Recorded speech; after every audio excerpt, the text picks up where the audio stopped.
The millionaire CEO thought he had no family, until a little girl burst into his office, called him "Daddy," and collapsed. Andrew Collins always believed his discipline was what set him apart from other men.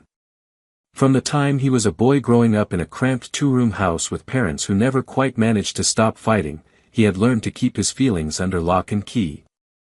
As he climbed from small business ventures to building a global corporation that bore his name on every letterhead, he became known for the same traits that had once helped him survive poverty: precision, control, and a relentless refusal to let emotion interfere with progress. His hair had darkened over the years into a rich brown that matched the steady gravity in his eyes that could unnerve even the most seasoned executives when they sat across the polished table in his office.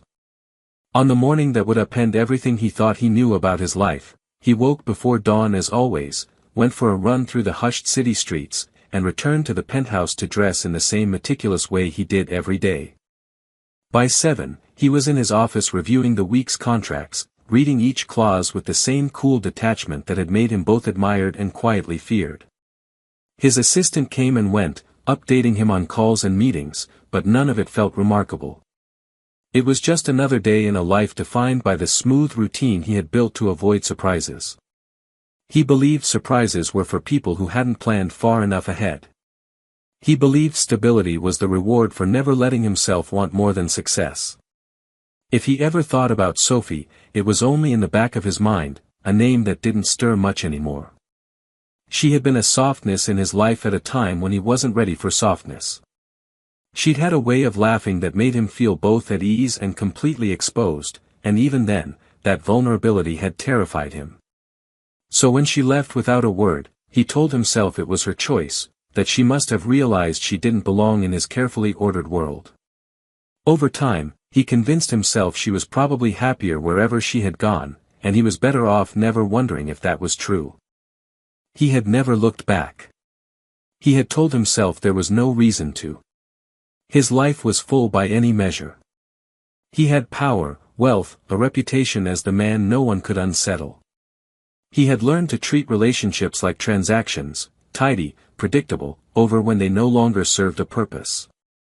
And yet, behind the locked office door in the quiet hours after midnight, he sometimes remembered the feeling of her head resting on his chest, how her hair smelled like soap and clean cotton, and he would wonder, only for a moment, why thinking of her still left an ache he didn't know how to name. That morning, as he signed a stack of documents with his usual brisk efficiency, he couldn't have imagined that his world was about to split open in a way no strategy could prevent. The phone on his desk rang with a routine reminder about a conference call he didn't want to take, and he pressed his thumb to his temple, thinking about how tedious it all felt, how easy it was to forget why he had chased this life in the first place. He glanced at the clock and told himself he would get through the day like he always did. It never occurred to him that a single moment could make everything he believed about himself feel hollow. It never crossed his mind that on this ordinary morning, the past he thought he'd left behind would come running into his office on two small legs, carrying a truth that would break him and remake him in the space of a heartbeat. The door swung open so suddenly that Andrew didn't look up at first. He thought it was his assistant returning with more paperwork, and he was already preparing to dismiss whatever interruption she had brought. But then he heard the sound of small, unsteady footsteps, not the confident stride of an adult but the quick, light tapping of a child moving across the polished floor. He lifted his eyes slowly, expecting perhaps someone's lost child from another office, and found himself staring into a face that made his heart stop. She stood in the middle of the room, her breathing quick, as if she had run a long way to get here. Her hair was a pale honey brown, loose curls spilling over her small shoulders, and her cheeks were flushed with a color that didn't look entirely healthy. But it was her eyes that rooted him in place, wide and dark and so painfully familiar he felt the floor tilt under him. They were his eyes. It was impossible, but as he looked at her, every surety he'd built began to crack in his chest. For a moment neither of them moved. She seemed to be gathering all her courage just to stand there. Then her lips parted, and her voice came out in a thin, high whisper that didn't belong in the cold, ordered space he called his sanctuary. "Daddy, help." He didn't even realize he was rising from his chair until she wavered on her feet, her small hand pressing to her chest as if to keep her heart from bursting. He was halfway around the desk before she toppled forward, her body folding in on itself like a marionette with cut strings. He caught her before she hit the floor, and in that instant every barrier he had built between himself and the possibility of caring about anyone shattered. Her skin felt too hot under his hands, her breathing too shallow, and he heard his own voice echoing through the room as he shouted for help. His assistant appeared in the doorway, her face blanching when she saw what he was holding. She rushed to call an ambulance while he knelt on the rug, cradling the child he hadn't known existed. He had no memory of lowering himself to the floor. It was as if some instinct deeper than thought had taken over, one that had nothing to do with discipline or power or all the hollow victories he had stacked around himself. He brushed her damp hair back from her forehead, searching her face for any sign she would open her eyes again. He didn't notice when his hands began to tremble. When the paramedics arrived, he was still kneeling, still whispering her name though he didn't know it yet. He kept telling her to hold on, promising things he had never promised to anyone. "I'm here," he kept saying, his voice breaking. "You're safe. You're safe." He followed them out to the ambulance without thinking about the board meeting he was supposed to be leading, without thinking about the deals waiting for his signature. As the doors closed, he realized nothing about his life had prepared him for the moment when a little girl with his eyes collapsed into his arms and called him Daddy.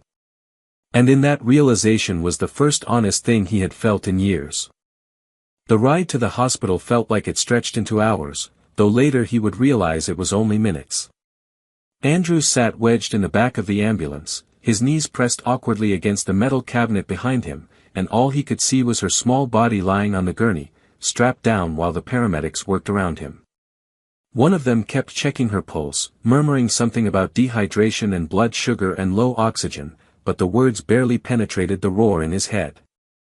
He felt as if every nerve in his body was locked on the rise and fall of her chest. He counted each shallow breath as if by keeping tally he could force her to stay conscious. Her face was so pale it looked unreal, the kind of softness he'd seen only in the old photographs his mother kept of him when he was a child, back when he still believed that someone would always come if he cried for help. He didn't know when he started shaking, only that the paramedic closest to him looked up and said in a calm voice that he needed to breathe, that she was stable enough for the moment. He almost laughed because nothing about this felt remotely stable.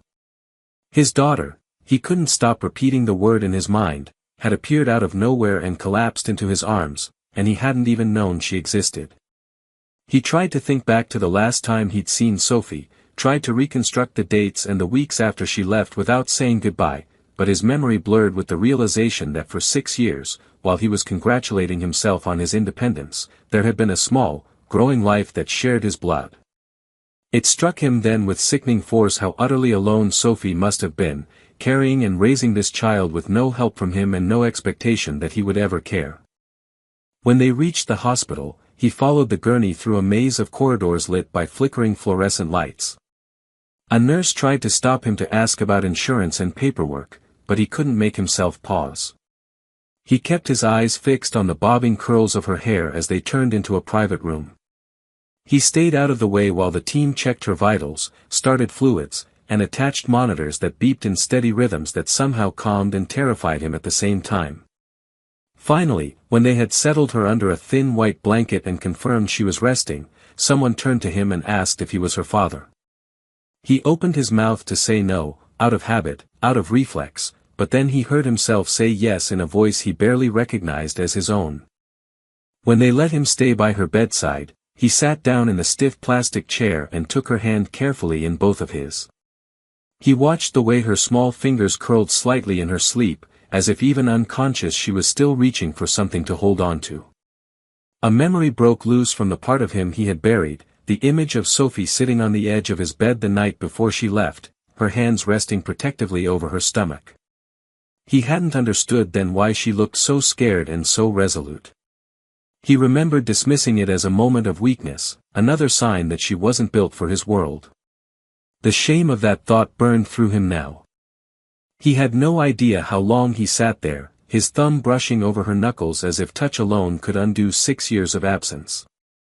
Nurses came and went, checking monitors and scribbling notes. At some point, the door opened again and Sophie stepped inside. She looked thinner than he remembered, her face drawn tight with worry and exhaustion. But when she met his eyes, there was no accusation there, only the kind of quiet sadness that came from living too long without hope. He didn't know what to say to her. Nothing he could offer would be enough. He opened his mouth, but the words died before they reached the air. Sophie moved past him to the bed and laid her hand on their daughter's hair. When she spoke, her voice was low and steady. Her name is Hannah. She's 6. And she was so scared to come here today, but she said she had to find you. She looked down at the child and then back at him, her blue eyes shining with something he didn't dare name. I didn't want this to be how you found out. He swallowed, feeling the old defenses rising, the impulse to retreat into anger or pride. But he couldn't. He just looked at her and nodded because the only truth left was the one lying between them in that narrow bed. As Hannah's breathing evened out and the monitor steadied, Andrew felt the first tremor of something he hadn't allowed himself in years. He didn't know yet if it was hope or despair. All he knew was that he wasn't going to leave this room until she opened her eyes and knew he was there. Andrew didn't move from the chair by Hannah's bed even when the sky outside the window turned from dull afternoon gray to the ink-black of night. Nurses came to check her to record her vital signs, to murmur quiet reassurances that she was stable and would wake when her body was ready, but none of it made the waiting any easier. He kept thinking that if he looked away for even a second, something would happen to her. So he sat there with his elbows resting on the edge of the mattress, his hands wrapped carefully around her small one as if she were made of something breakable. In the quiet hum of the monitors, he began to realize he had never truly understood the meaning of fear. He had thought he knew what it was to worry, about losing an acquisition, about failing to deliver for his shareholders, but none of that had prepared him for the hollow ache of watching this little girl's chest rise and fall, wondering if she would wake and know who he was. Sophie didn't speak much. She moved quietly around the room, arranging Hannah's overnight bag and answering questions from the nurses, but she didn't look at him often. He could see in the lines around her eyes and the faint tremor of her hands how exhausted she was. He wanted to ask her 100 questions, why she never told him, how she had managed all these years alone, what Hannah knew about him, but every time he tried to form the words, something in his throat closed tight. He realized he was afraid of her answers because they would force him to see himself for what he had been all this time. At one point, Sophie brought him a cup of hospital coffee, setting it on the little table beside him without comment. He looked up, expecting accusation or resentment, but her face was only tired, her expression guarded. She sat down in the second chair, folding her hands in her lap, and for a long while they both just watched Hannah sleep. The monitors beeped in their steady rhythm. The faint air of antiseptic and the hum of fluorescent lights made it feel as if the world had shrunk to just this one small room. When Sophie finally spoke, her voice was almost too soft to hear. She said that Hannah had been sick off and on for months but that she hadn't realized how serious it was until this morning when she woke up too weak to eat. She said she hadn't wanted to bring her here, not because she didn't trust the doctors, but because Hannah had insisted she needed to see him first. That she needed to ask him for help herself. Andrew looked down at his daughter's hand in his and felt his chest squeeze so painfully that he had to press his free hand over his heart as if he could hold it together. He asked in a rough whisper why Sophie never told him she was pregnant, why she hadn't given him the chance to be part of Hannah's life. For a moment, Sophie didn't answer. Then she looked up, her eyes bright with unshed tears, and said she had been too afraid. That she had believed he wouldn't care, that he would see a child as just another inconvenience in his perfect life. She said she couldn't face the possibility of hearing him say she'd ruined everything.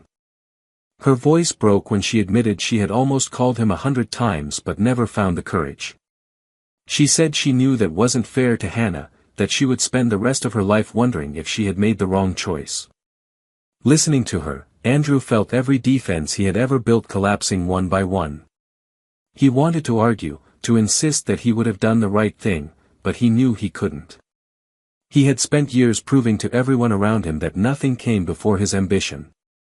Why should she have believed she would be any different?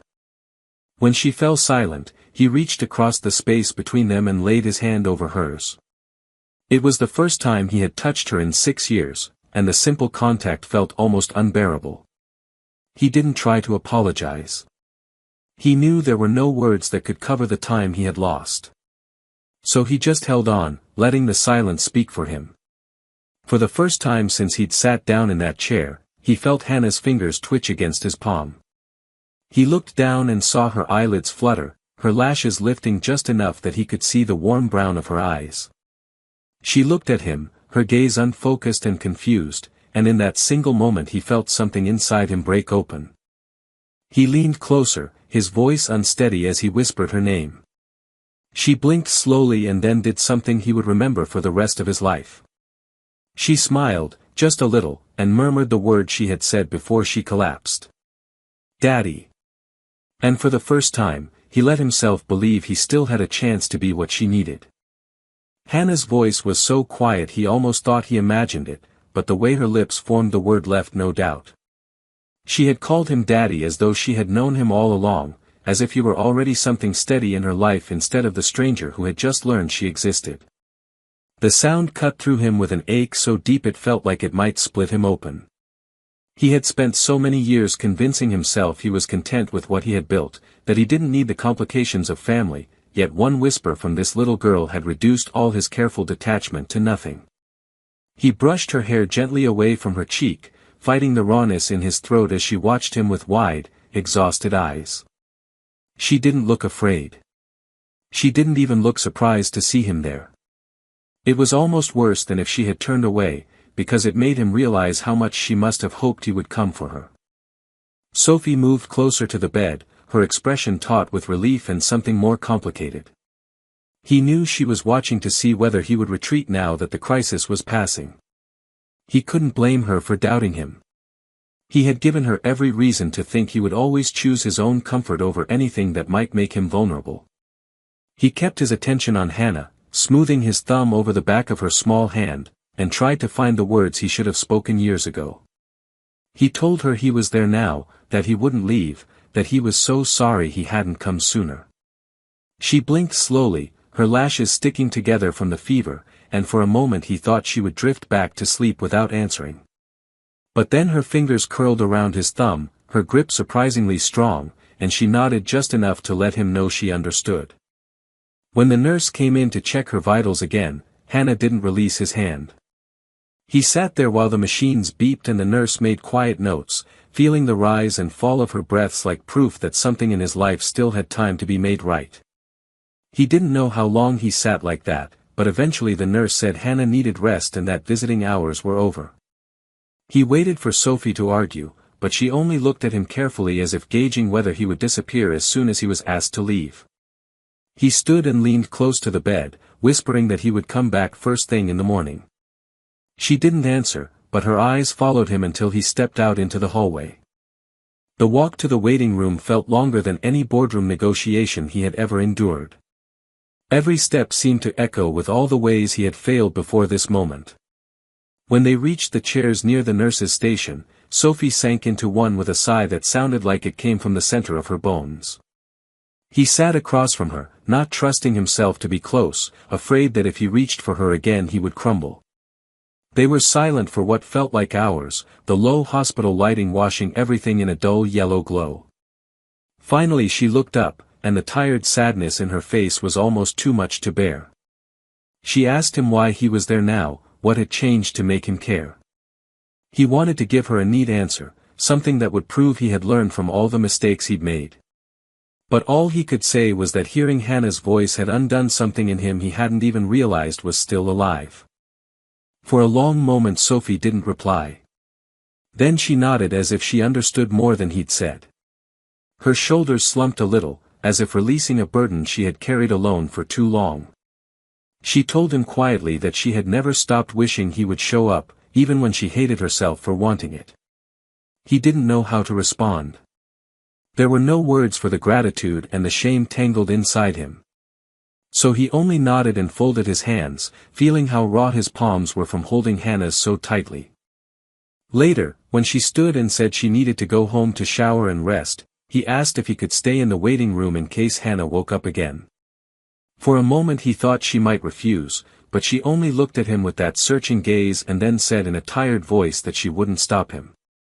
As she walked away down the long hall, he realized this was the first small measure of trust she had offered him, and he swore to himself he wouldn't waste it.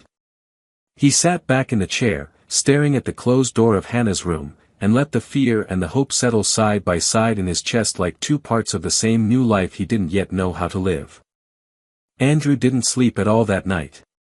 He sat in a stiff vinyl chair outside Hannah's hospital room with a paper cup of cold coffee balanced on his knee, watching the hours crawl by on the clock above the nurse's station. He couldn't remember the last time he had spent a whole night without the buffer of work or distraction to keep his thoughts in check. Every time he closed his eyes, he saw the moment Hannah had looked up at him and whispered "Daddy."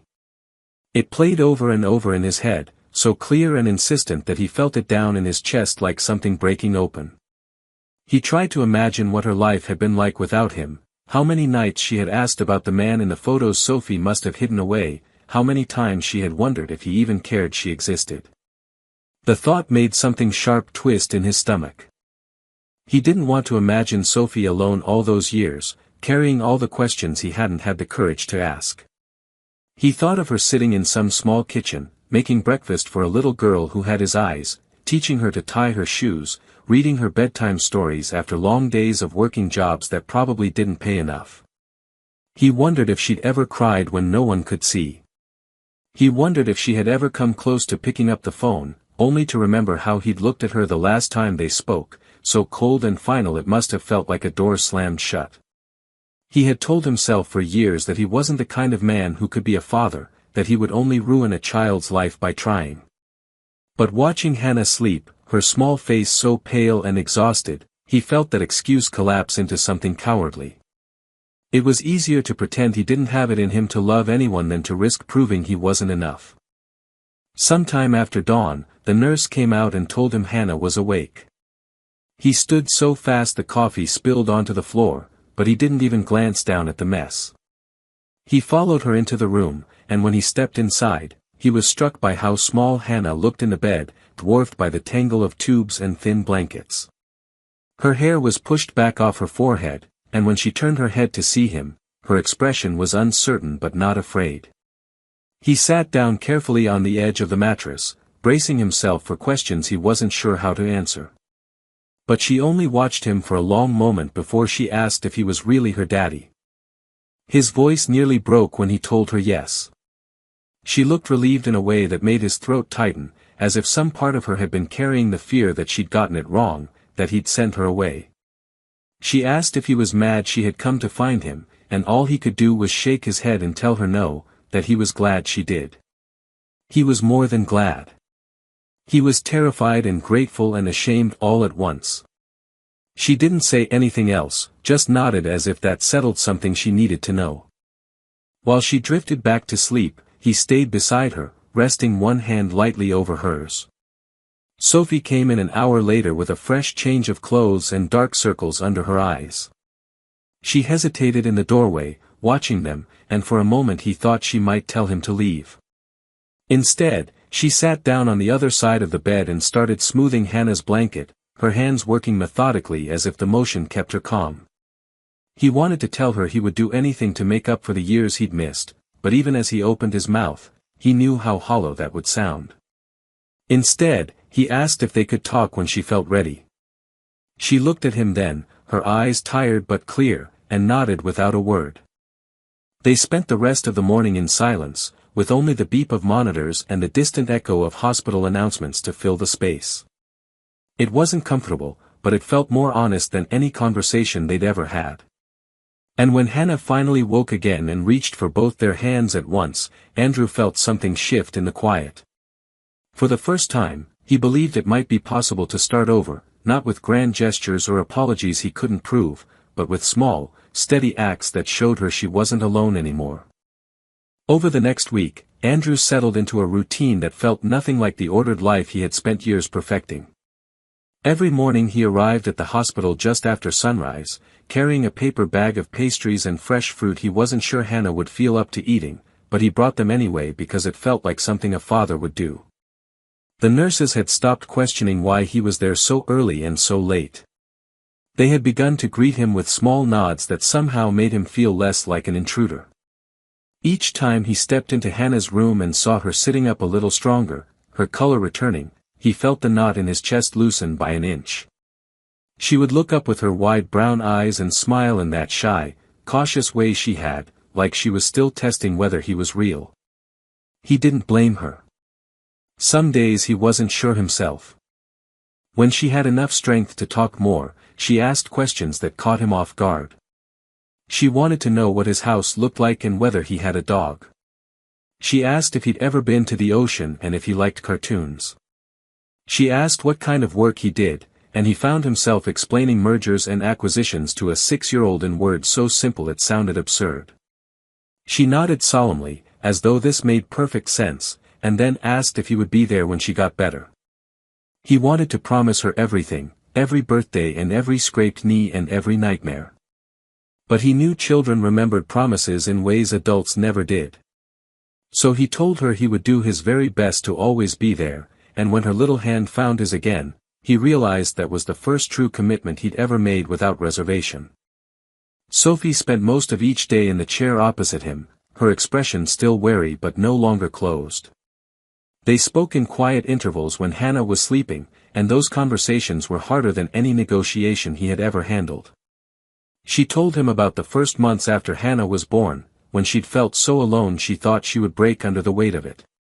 She told him about the nights Hannah cried for reasons she couldn't name, about the terror of rushing to the emergency room the first time her fever spiked.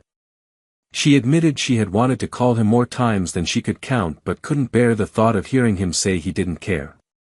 Listening to her stripped away every illusion he had built around himself, every excuse he'd used to justify why he hadn't tried harder to find her.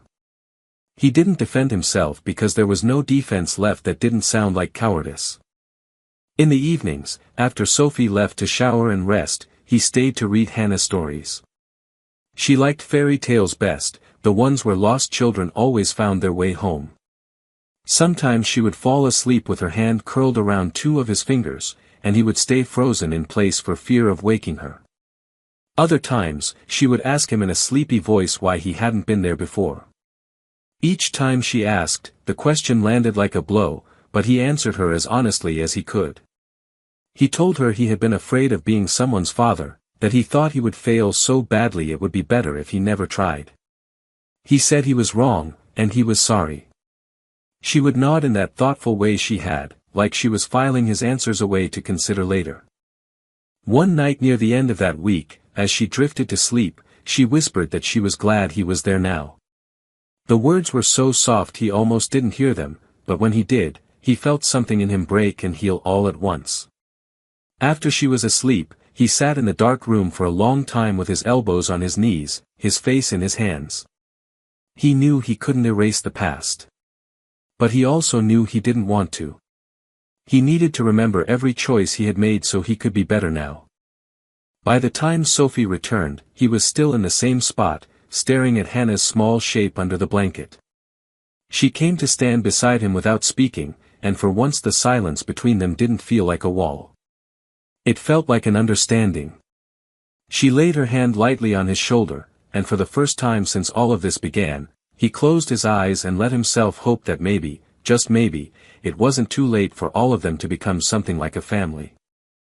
On the day Hannah was discharged from the hospital, Andrew felt as though he was witnessing something he couldn't quite believe belonged to his own life.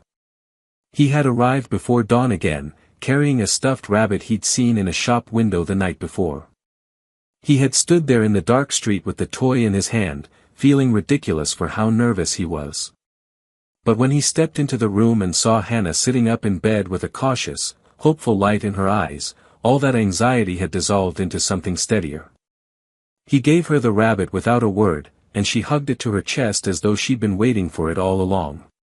Sophie was moving around the room methodically, folding small piles of clothes into a worn canvas bag. Her hair was tied up in a loose knot, and her shoulders were tight with the strain of too many sleepless nights. He watched her for a moment, remembering the girl she had been, the way she used to laugh when she was nervous, and he wondered what it would take for her to ever look at him with anything close to trust again. When it was time to leave, Hannah insisted on walking out herself even though the nurse offered a wheelchair. She stood carefully, still unsteady on her feet, and took Andrew's hand in one of hers and Sophie's in the other. For a moment, the three of them just stood there in that narrow space, connected by something that felt fragile and enormous all at once. He glanced at Sophie to see if she would pull away, but she didn't. She looked down at Hannah and then at him, her expression unreadable but no longer hardened by the same walls he had felt in the beginning.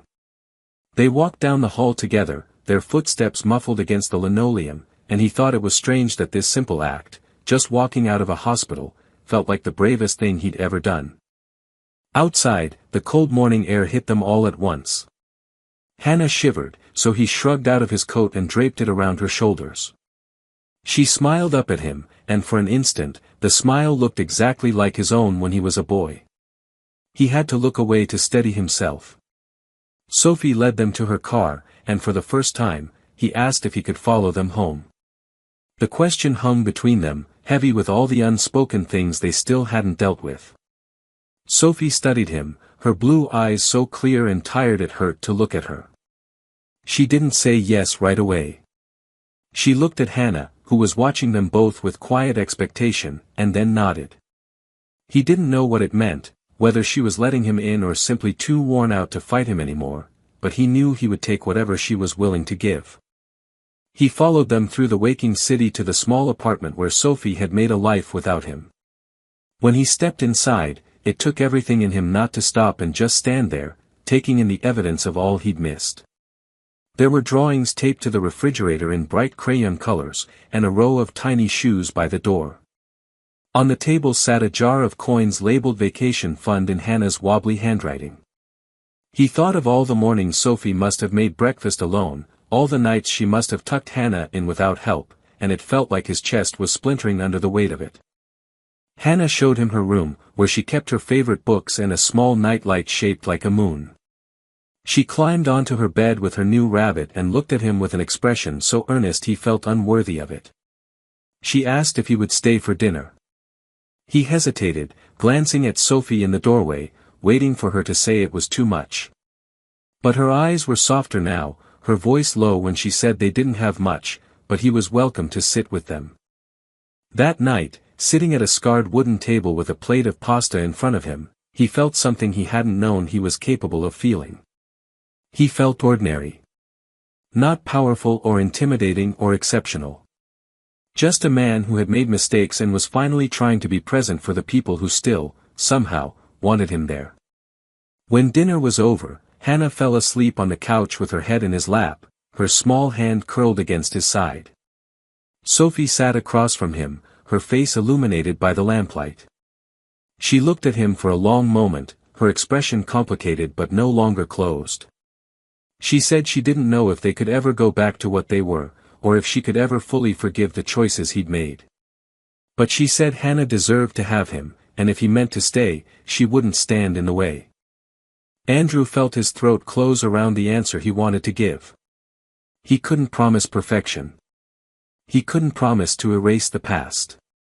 But he could promise he would never leave again. He could promise he would try, every day, to be the man Hannah needed and the man Sophie had once believed he could be. He looked at Sophie and said simply that he was sorry, and he was ready to do whatever it took. And as she nodded, her eyes wet but resolute, he realized that this was what redemption looked like. Not some dramatic gesture, but 100 small, imperfect moments spent showing up. And for the first time in his life, he believed he was ready. I think this ending is quietly powerful because it refuses to pretend that everything can be fixed with a single apology or a few tender moments. It shows how real healing is uncomfortable, humbling, and gradual. Andrew's journey is compelling because it doesn't let him off the hook. He can't erase the years he chose not to look for Sophie or Hannah. He has to live with the truth that he missed so many milestones he'll never get back. But at the same time, the ending reminds us that love isn't only about being there from the beginning, it's also about showing up when you finally understand what matters, and proving with consistent actions that you're not going to disappear again. I like that Sophie doesn't simply forgive him right away. Her caution feels real. She protects her daughter and herself, and she allows Andrew in only as much as she can handle. That's what makes her willingness to let him stay for dinner and her quiet acceptance at the end feel so moving. It's not a grand reconciliation, it's the first step toward trust. The most touching part for me is when Hannah, who has every reason to be confused and afraid, just curls up next to him and falls asleep. It shows how children can offer grace adults struggle to find. And it shows that sometimes love arrives quietly, in ordinary moments, when you finally stop trying to be invulnerable. This story doesn't promise perfection. It promises the possibility of a better future, built day by day, which is ultimately more hopeful than any fairy tale ending. He left her without knowing she was pregnant. Years later, a little boy with his eyes begged for medicine, and everything unraveled. The morning had started like any other for Matthew Carter: meetings, phone calls, and a quick stop at the downtown medical research center where his company was finalizing a high-profile contract. He was used to walking into hospitals with the quiet confidence of someone who owned half the patents on the shelves. People moved aside when he entered. His schedule was packed to the minute, and his signature was worth millions. He had long ago accepted that his time wasn't really his anymore, it belonged to the empire he'd built. And he was fine with that. Or at least, he had been. Until today. As he stepped through the automatic doors of the clinic's reception area, his attention was caught by a sound that didn't quite belong. It wasn't a machine beeping or the rustle of lab coats, it was a child's voice. Desperate, trembling. Matthew slowed down, scanning the front desk where a boy, no older than 6, was standing on tiptoes, his small hands tightly gripping a pile of coins. He was speaking quickly, almost breathlessly, as if the words might slip away if he didn't get them out fast enough. "Please," the boy said, "my mom needs this medicine. I have money. I counted it twice." The nurse looked sympathetic but hesitant, glancing around for help. Matthew stood frozen for a second, something about the boy's face drawing him in. Blonde hair. Striking blue eyes. Pale cheeks and a stubborn little chin. There was something unsettlingly familiar about the child. He wasn't just any kid. He looked like someone. Someone Matthew had tried very hard not to think about for years. He walked over slowly, as if approaching a fragile object. The boy turned to him, clearly nervous but not afraid. Matthew crouched down to eye level, lowering his voice. "Hey there, what's your name?" The boy clutched his coins tighter, not answering right away. His eyes scanned Matthew's face, wary but curious. "Ben," he finally said. "Benjamin." Matthew's heart skipped. "And what's your mom's name?" The boy hesitated again, then said quietly, "Emily." "Emily Reeves." Matthew felt like the floor shifted under him. That name, he hadn't heard it spoken aloud in 7 years, not since the day he walked away from a woman he had loved more than he could admit. Back then, he told himself it was necessary. He had to focus. He had to climb higher. Emily had been gentle, creative, loyal, but she wanted things he didn't think he could give: family, stability, time. And so, he left her standing in the rain outside his apartment, no goodbye beyond a silent locked door. He swallowed hard. "And she's sick." Ben nodded, a little more confident now. "She doesn't get up much anymore. She needs her medicine. I came to get it for her, but I guess I didn't have enough." Matthew stood, quickly pulling his wallet from his coat. "Don't worry about the money," he told the nurse. "Put it on my account." The nurse hesitated, then nodded, and began filling the prescription. Matthew turned back to Ben. "Can I drive you home?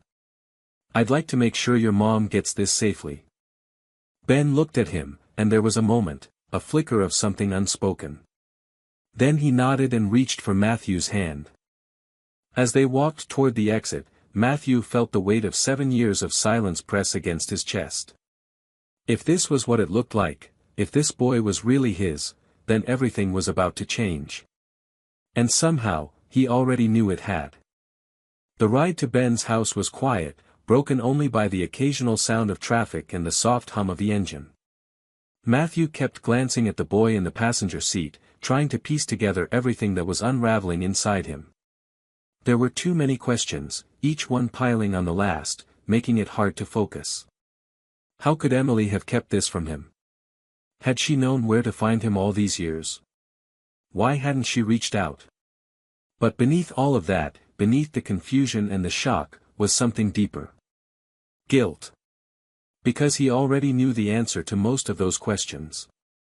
He had walked away and made it clear that his life didn't have space for her, or anything that came with her. Ben sat still, his hands resting in his lap, his small frame tense. Matthew could tell he wasn't used to being in a car like this. The boy kept glancing around the sleek interior, wide-eyed, but too polite to ask questions. It made Matthew's chest tighten. This wasn't just a visit. This wasn't just a child in need of help. This was his son. He could feel it.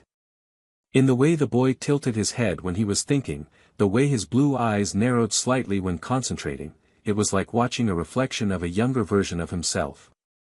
The neighborhood they entered was quiet and worn down. Houses with chipped paint, patched roofs, and chain-link fences lined the street. When Ben pointed to a small, one-story house at the end of the block, Matthew's heart sank further. The porch steps were uneven, and the front door hung slightly crooked. It wasn't unsafe, but it screamed struggle. Survival. Ben led the way inside without a word. The living room was tidy but sparse. Faded curtains, an old couch with a crocheted blanket, and a few scattered toys told the story of a life lived with care but without much comfort. And then he saw her.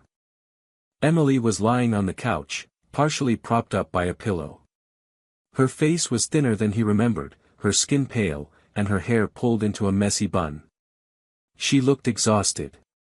But her eyes, those deep brown eyes, still held the same fire, even through the obvious fatigue. When she saw Matthew standing in her living room, medicine bag in hand, she went perfectly still. It was as if time stopped. What are you doing here?" she asked, her voice barely above a whisper. "I was at the clinic," he said, unsure of how to make this moment less surreal. "I saw Ben. He was trying to buy medicine for you." Her expression changed, and something like shame flickered in her eyes. She tried to sit up straighter but winced slightly. "You didn't have to bring him back," she said, guarded. "I did," Matthew replied. "He shouldn't have had to do that alone." Emily looked at her son, who stood quietly beside the couch. "Ben, sweetheart, thank you. Go wash your hands, okay?" Ben nodded and left the room. The sound of water running in the bathroom offered a brief moment of privacy between them. Matthew looked at her closely. "Is he mine?" She stared back at him, and in that instant, he could see all the years between them, all the words left unsaid. "Yes," she said finally. "He's yours." He sat down in the chair across from her, the weight of those words sinking in. "Why didn't you tell me?" "Because you didn't want a family. You made that very clear. I didn't want to trap you or be a burden. I made the decision to keep him on my own. And when I realized you'd moved on, I let you." He closed his eyes for a moment. "I didn't move on. I built walls. I thought it was the only way to become the man I needed to be." Emily looked down, her fingers clutching the edge of the blanket. "You became someone else, Matthew. You cut off everyone who cared about you, including me. And then you disappeared." He didn't argue. Everything she said was true. She sighed. "I've been sick for a while. It comes and goes, but this time it hit hard. I didn't want Ben to see me like this. But I didn't have anyone else to call." "You should have called me," he said, softer now. "I didn't know if you'd care," she replied, her voice cracking. He leaned forward, his voice firm but gentle. I care. I care more than you know. And I want to be here now. For him. For you. Emily didn't answer right away. Her face was unreadable. But then she nodded slowly. You can stay. For now. But he doesn't know the truth yet. He thinks his dad is someone far away, not someone who left. I didn't want to give him that pain. Matthew swallowed hard. Then let me earn the right to tell him. I won't walk away again. Ben returned to the room, drying his hands with a towel. Mom, can we have soup tonight? Emily smiled, weakly. If we have the ingredients. Matthew stood. We do. I'll take care of it. As he stepped into the tiny kitchen, he realized how unfamiliar yet grounding this felt. Not business. Not success. Just a kitchen, a family, a second chance, one he never expected, but would do anything to keep. The next morning came with a softness Matthew hadn't felt in years. The house was still and quiet, filled only with the low hum of the heater and the occasional creak of old floorboards adjusting to the change in temperature. He had fallen asleep on the worn-out recliner in the corner of the living room, a thin blanket barely covering him, but he hadn't minded. There was something oddly comforting about the faded floral curtains, the ticking of the clock on the wall, and the sound of Ben's light footsteps padding into the room just after sunrise. The boy wasn't surprised to see him there. In fact, he smiled sleepily and climbed up beside him without asking. Matthew had never held a child like this before, not even as an uncle, not even as a neighbor helping out. But Ben leaned his head against his arm like it was the most natural thing in the world. It was such a simple gesture, yet it stirred something deep in Matthew's chest. He wanted to freeze this moment and lock it away, a quiet, unspoken promise blooming between them.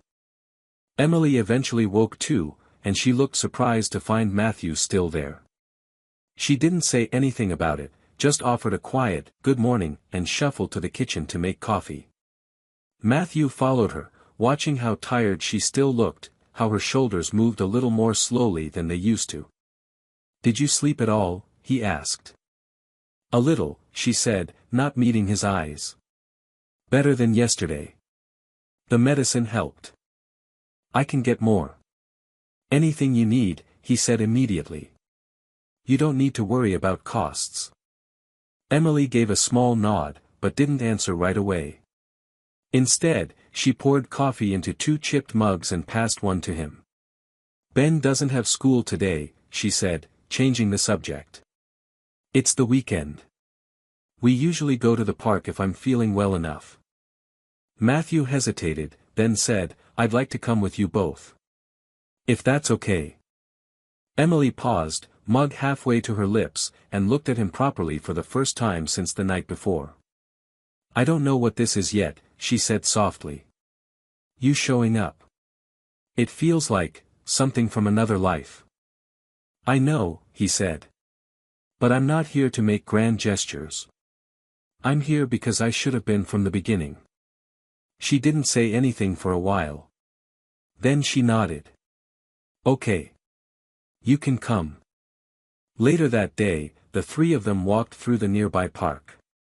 It was small and quiet, with a few benches, a worn path, and a swing set that creaked in the breeze. Ben ran ahead, kicking leaves and laughing, the hood of his jacket bouncing behind him. Matthew stayed close to Emily, adjusting his pace to match hers. She still tired easily, and he noticed how she occasionally gripped her side or paused to catch her breath. They sat on a bench and watched Ben climb up the slide and go down over and over again, his joy unfiltered and contagious. Is he always like this? Matthew asked with a small smile. Emily smiled too, a little sadly. He has more energy than I know what to do with. He's a good kid. Kind, thoughtful. He's always been that way. Even when I had nothing, he never complained. You had him, Matthew said quietly. She turned to look at him again.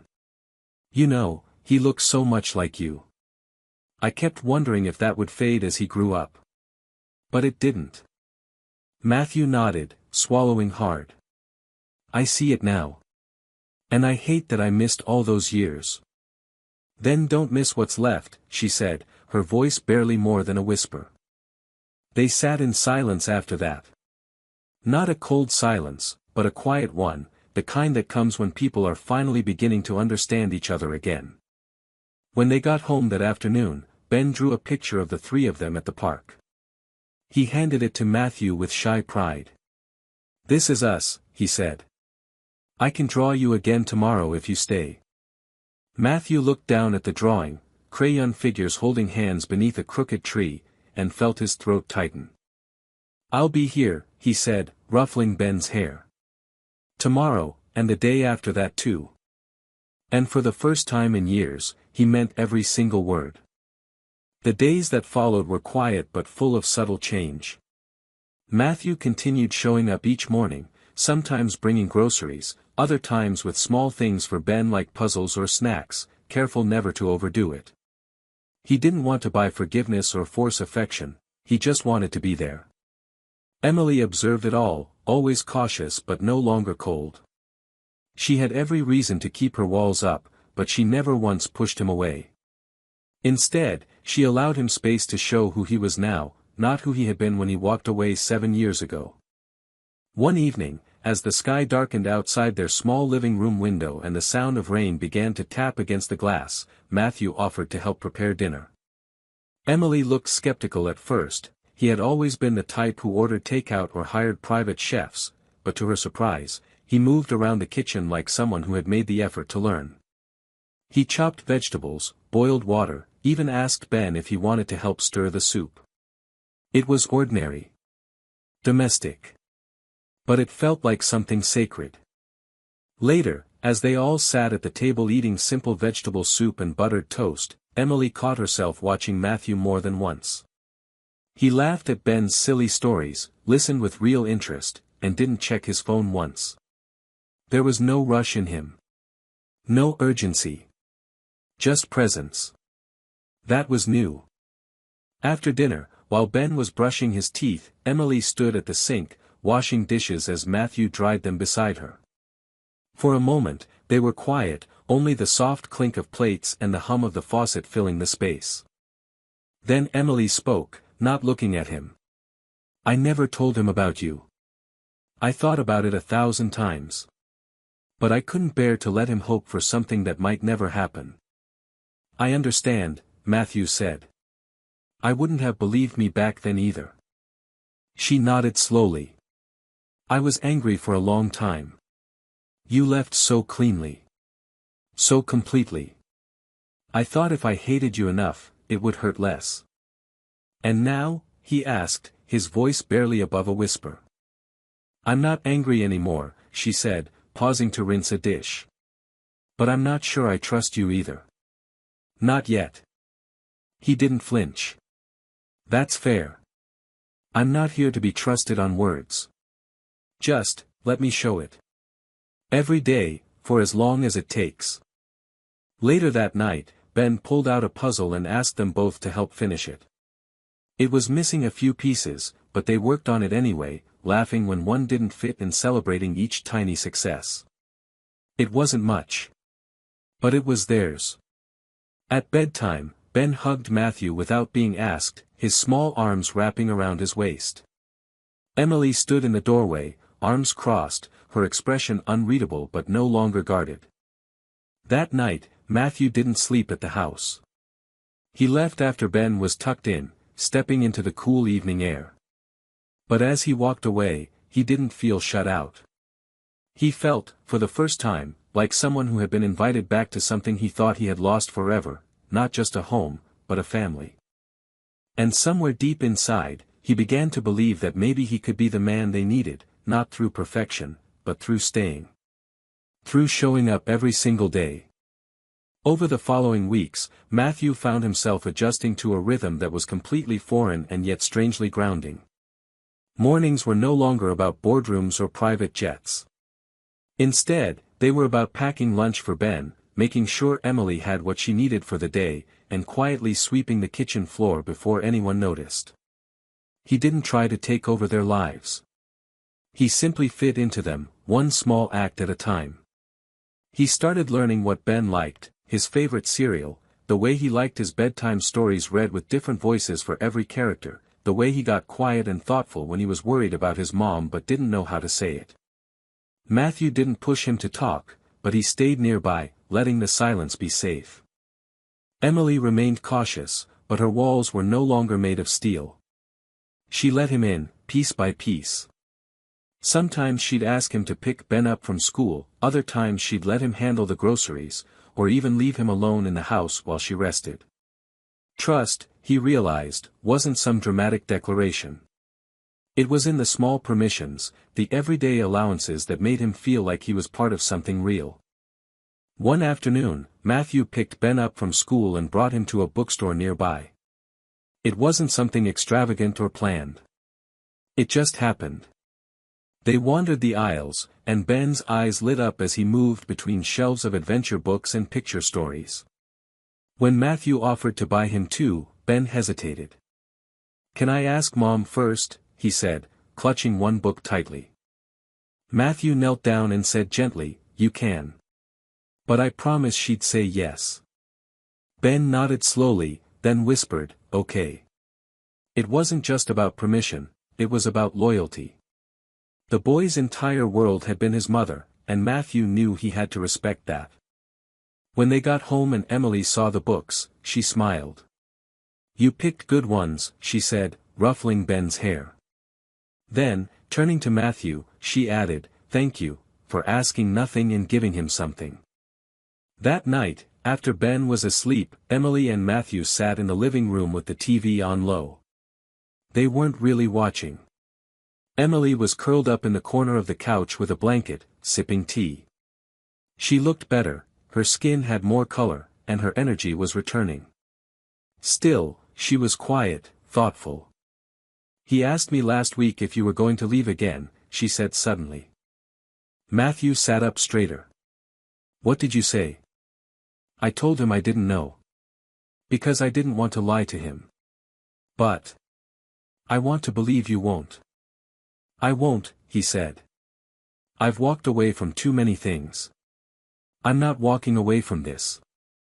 She nodded slowly, then looked at him in a way she hadn't in years. Not as someone who had broken her, but as someone she was cautiously learning to see again. "He looks at you like you hung the stars," she said. "That's a powerful kind of hope to carry. Don't drop it." Matthew didn't promise anything more. He just stayed. Helped clean up the dishes. Made sure the front door was locked. Then left quietly, as he always did, giving them space to sleep. On his way home that night, he stopped by the side of the road, pulled over, and sat in silence. He wasn't crying, but something in him was breaking and rebuilding all at once. For years he had built walls of power and money to protect himself from failure, from love, from responsibility. But here he was, stripped of all that, and finally beginning to understand that real strength came not from control, but from showing up and being present even when it terrified him. He looked up at the stars that Ben believed he hung and whispered to himself, "This time, I'll be enough." And for the first time, he believed it might be true. By the time spring began to settle in, bringing with it longer days and the faint scent of blooming flowers on the breeze, Matthew had become a quiet fixture in Emily and Ben's life. It was no longer surprising to find him knocking gently on the door in the mornings or helping Ben tie his shoelaces before school. The neighborhood kids started calling him Ben's dad, without anyone correcting them, and even the clerk at the local grocery store had begun to greet him with casual familiarity. These small signs told Matthew more than any formal conversation could: he was becoming part of their world. Emily still moved carefully around him, not cold anymore, but measured. He understood that. He had no right to rush her forgiveness. Trust wasn't something he could demand, it had to be built, layered one consistent action at a time. He made sure she had everything she needed for her recovery: medication, fresh groceries, and time to rest. But more than that, he gave her space to breathe without feeling watched or owed. He didn't hover. He supported. One Sunday afternoon, As sunlight spilled through the windows and filled the small kitchen with warmth, Matthew cooked breakfast while Emily sat at the table sipping coffee. Ben was on the floor nearby with crayons and paper, humming softly to himself. It felt like a scene from another life, one Matthew never thought he'd get to live. He was flipping pancakes when Emily's voice broke the quiet. "You've changed," she said, not looking up from her mug. Matthew glanced over his shoulder. "Is that a good thing?" "It's a real thing," she replied. "And it's not just about the groceries or helping with Ben. It's the way you look at us now. Like you're actually here." "I am here," he said, setting a plate of pancakes in front of her. "I wish I had been sooner. But I'm here now. I'm not going anywhere." She gave him a look that was somewhere between skepticism and softness. "That's still a hard sentence to believe coming from you." "I know," he said quietly. "That's why I don't say it more often.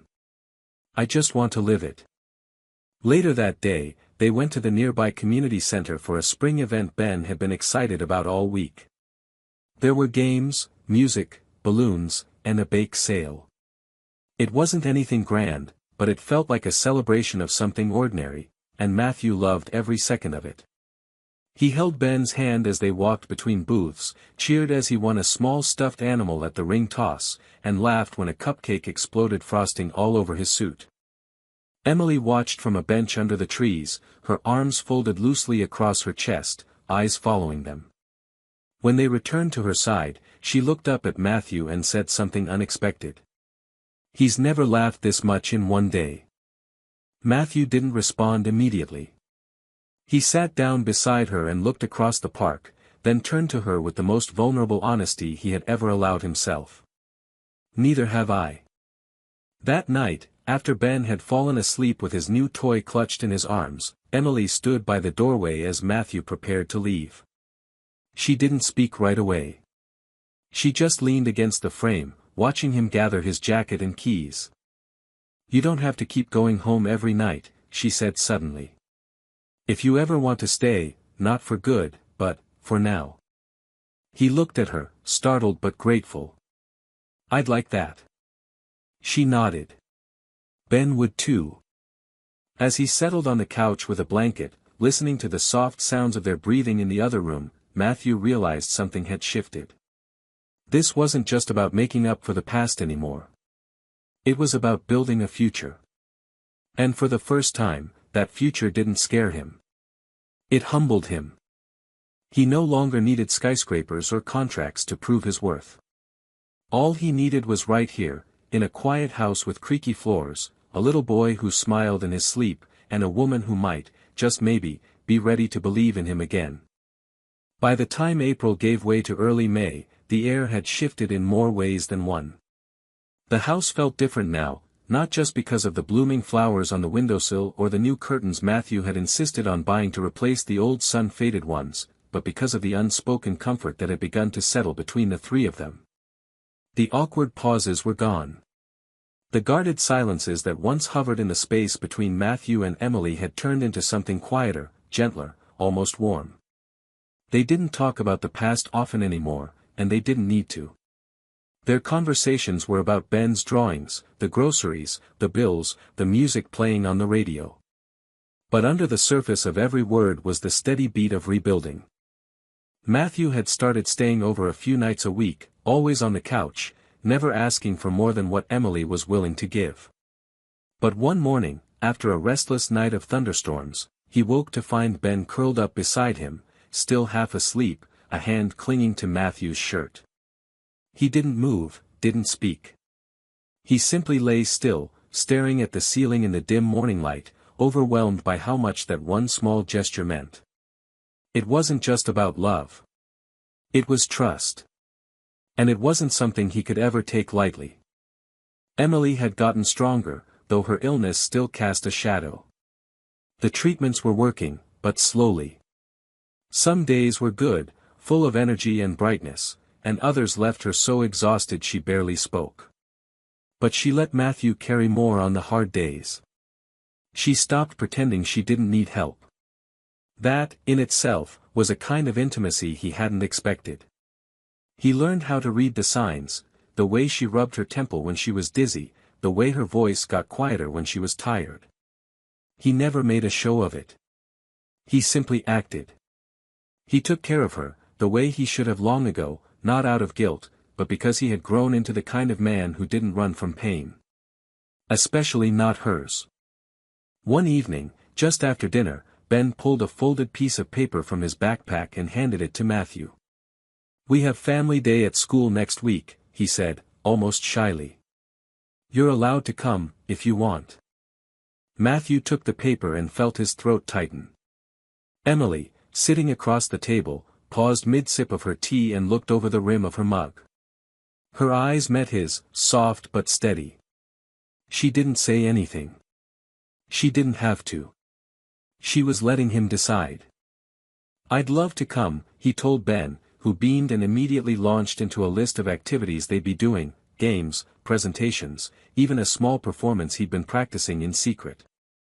That moment stayed with Matthew for days. He remembered it while driving to meetings. He remembered it while sitting in his penthouse, suddenly too quiet, too big, too cold. He didn't want to split his life anymore. The idea of going back to who he had been, someone detached, controlled, powerful on paper but empty behind closed doors, sickened him. He went to family day. Wore a casual sweater and jeans, sat cross-legged on the classroom floor, clapped the loudest during Ben's skit. Other parents whispered when they recognized him, their kids pointing, some teachers double-taking, but he didn't care. He wasn't there as Matthew Carter, CEO. He was just Ben's dad. On the way home, Ben fell asleep in the back seat. Emily sat in the passenger seat, watching the rain streak the windshield.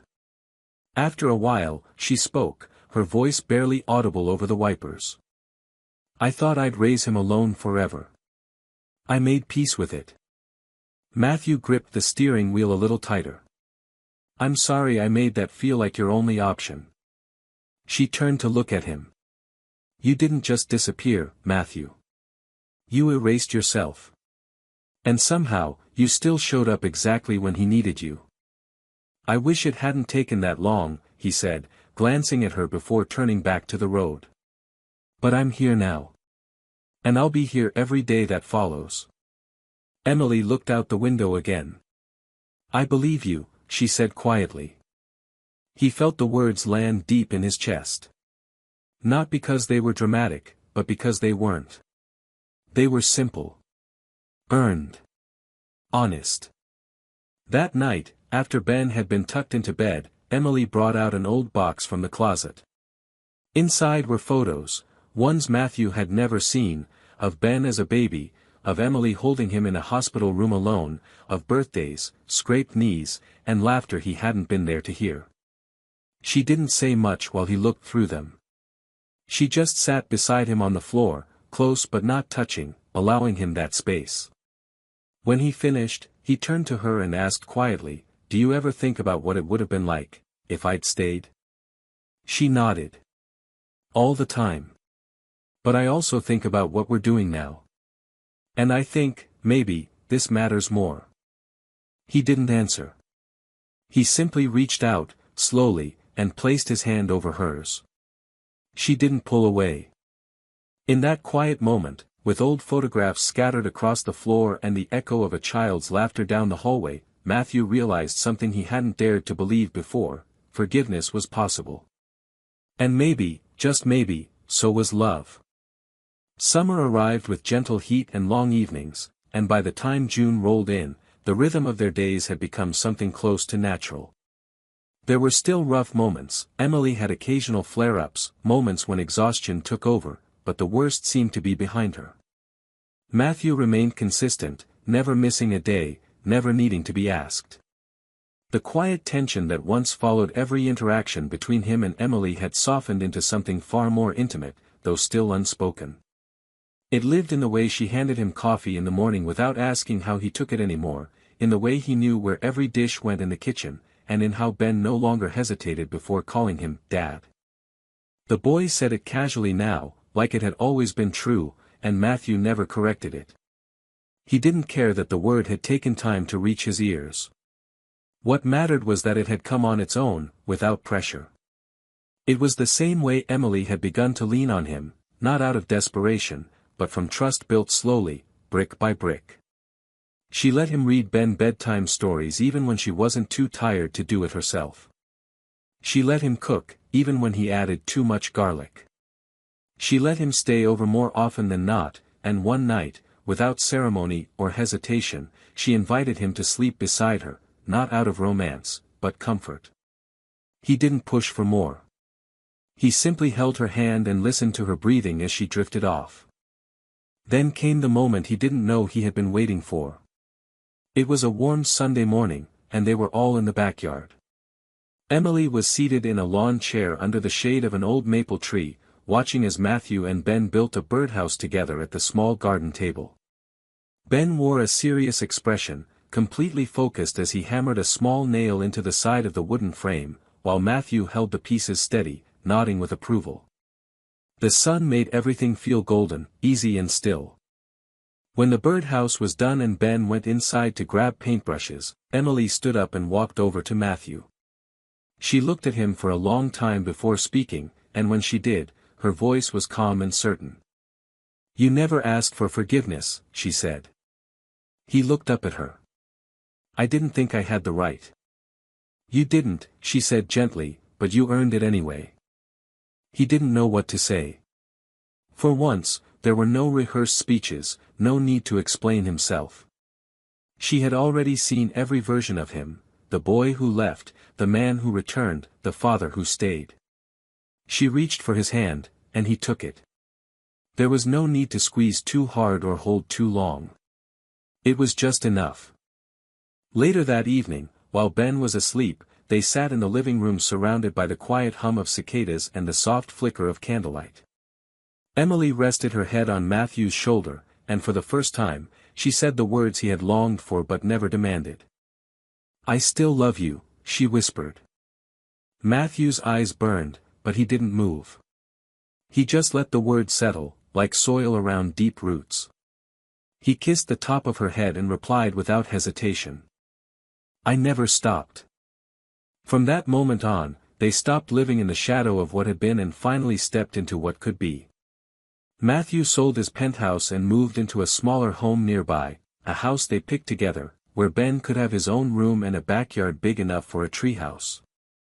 He reduced his work hours, turning over much of the daily management to a trusted partner, and focused on what mattered. Not deals or quarterly goals, but morning walks to school, grocery store runs with sticky notes written in Ben's handwriting, and evenings spent making dinner while music played in the background. There were still hard days, of course. Emily's health required monitoring, and Matthew sometimes wrestled with the weight of all the time he had lost. But every night, when they sat on the couch with Ben nestled between them and laughter rising from some silly joke or a shared memory, he felt peace, real, earned peace. The story didn't end in a perfect bow. It didn't need to. It ended in the way real stories do, with the quiet, everyday miracle of people who chose one another again and again. Through hurt. Through healing. Through time. It ended not with a grand finale, but with something better, a life, finally whole. To me, the ending of this story isn't about redemption in the dramatic sense, it's about quiet, persistent healing. It's not about a grand apology fixing everything overnight, but about a man showing up every single day to earn back what he once walked away from. The most powerful part is that forgiveness doesn't come wrapped in a speech, it grows slowly, through shared meals, bedtime stories, and small, ordinary acts of love. That's what makes it believable and moving. Emily's strength is in her quiet resilience, raising a child alone without bitterness, and allowing someone who hurt her back into her life, not out of weakness, but because she sees that he's no longer the man who left. And Matthew's transformation is honest, he doesn't try to erase the past, he just chooses to be better in the present. That's the real happy ending, not perfection, but the courage to begin again, together.